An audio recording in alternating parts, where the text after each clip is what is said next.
Core committee ಅಷ್ಟೇ. ಯತ್ನಾಳ್ ವಿಚಾರವಾಗಿ ಏನಾದರೂ ಕ್ರಮ ತಗೊಳ್ಳೋದು ಅಥವಾ ಅವ್ರ ಟೀಮ್ ಬಗ್ಗೆ ನಾ ಹೇಳಿಲ್ಲ, ಇದು ಸೌಹಾರ್ದ ರೀತಿಯಿಂದ ಬಗೆಹರಿಸ್ಬೇಕಂದಾಗ ಉಳಿದ ವಿಚಾರಗಳು ಚರ್ಚೆಗೆ ಬರೋದಿಲ್ಲ ಅಷ್ಟೇ. ಯತ್ನಾಳ್ ಅವ್ರನ್ನ ಬಿಡದೆ ಅವ್ರ ಟೀಮನ್ನು ಬಿಡದೆ ವಿಶ್ವಾಸಕ್ಕೆ ತಗೊಂಡು ನೋಡ್ರಿ, ಒಂದೇ ಹೇಳ್ತೀನಿ, ಇವತ್ತೇನು ಗೊಂದಲ ಇದೆಯಲ್ಲ ಅದು ನಿವಾರಣೆ ಆಗಬೇಕಾದ್ರೆ ಸೌಹಾರ್ದ ರೀತಿಯಿಂದ ಒಂದು ಪರಿಹಾರ ಹುಡುಕೋ ದಿಕ್ಕಿನಲ್ಲಿ ಪ್ರಯತ್ನ ಆಗಬೇಕನ್ನುವಂಥ ವಿಚಾರವನ್ನು ನಾನು ಹೇಳಿದ್ದೀನಿ. ಯಡಿಯೂರಪ್ಪನವರು ಅದಕ್ಕೆ ಒಪ್ಕೊಂಡಿದ್ದಾರೆ. ಇದು ಹೈಕಮಾಂಡ್ ಸಂದೇಶನ ಸರ್ ಇದೇನಾದ್ರು? ನನಗೆ ಗೊತ್ತಿಲ್ಲ, ನಾ ಎಲ್ಲಿ ಹೈಕಮಾಂಡ್ಕೊಂಡು ಸಂದೇಶ ತೊಗೊಂಬಂದಿಲ್ಲ. ನಾ ಇಲ್ಲಿ ಬೆಂಗಳೂರಿಗೆ ಬಂದಾಗ ಒಮ್ಮೆ ನಮ್ಮ ನಾಯಕರಾದ ಯಡಿಯೂರಪ್ಪವ್ರು ಭೇಟಿ ಹಾಕಿರ್ತೇವೆ. ಆ ಒಂದು ಪ್ರೊಸೆಸ್ನಲ್ಲಿ ಇವತ್ತು ಭೇಟಿ ಆಗಿದೆ. ಏನೆಲ್ಲ ಚರ್ಚೆ ಆಯ್ತು ಸರ್ ಪ್ರಮುಖವಾಗಿ? ಉಳಿದೆಲ್ಲ ಚರ್ಚೆ ಮಾಡಿದ್ದನ್ನ ಇಲ್ಲೇ ಬಹಿರಂಗ ಮಾಡೋಕ್ಕೆ. Thank you.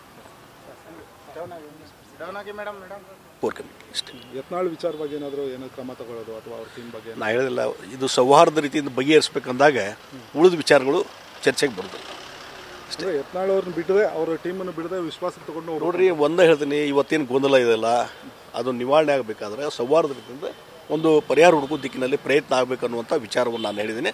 ಯಡಿಯೂರಪ್ಪನವರು ಅದಕ್ಕೆ ಒಪ್ಕೊಂಡಿದ್ದಾರೆ. ಇದು ಹೈಕಮಾಂಡ್ ಸಂದೇಶನ ಸರ್ ಇದೇನಾದ್ರು? ನನಗೆ ಗೊತ್ತಿಲ್ಲ, ನಾ ಎಲ್ಲಿ ಹೈಕಮಾಂಡ್ಕೊಂಡು ಸಂದೇಶ ತೊಗೊಂಬಂದಿಲ್ಲ. ನಾ ಇಲ್ಲಿ ಬೆಂಗಳೂರಿಗೆ ಬಂದಾಗ ಒಮ್ಮೆ ನಮ್ಮ ನಾಯಕರಾದ ಯಡಿಯೂರಪ್ಪವ್ರು ಭೇಟಿ ಹಾಕಿರ್ತೇವೆ. ಆ ಒಂದು ಪ್ರೊಸೆಸ್ನಲ್ಲಿ ಇವತ್ತು ಭೇಟಿ ಆಗಿದೆ. ಏನೆಲ್ಲ ಚರ್ಚೆ ಆಯ್ತು ಸರ್ ಪ್ರಮುಖವಾಗಿ? ಉಳಿದೆಲ್ಲ ಚರ್ಚೆ ಮಾಡಿದ್ದನ್ನ ಇಲ್ಲೇ ಬಹಿರಂಗ ಮಾಡೋಕ್ಕೆ. Thank you.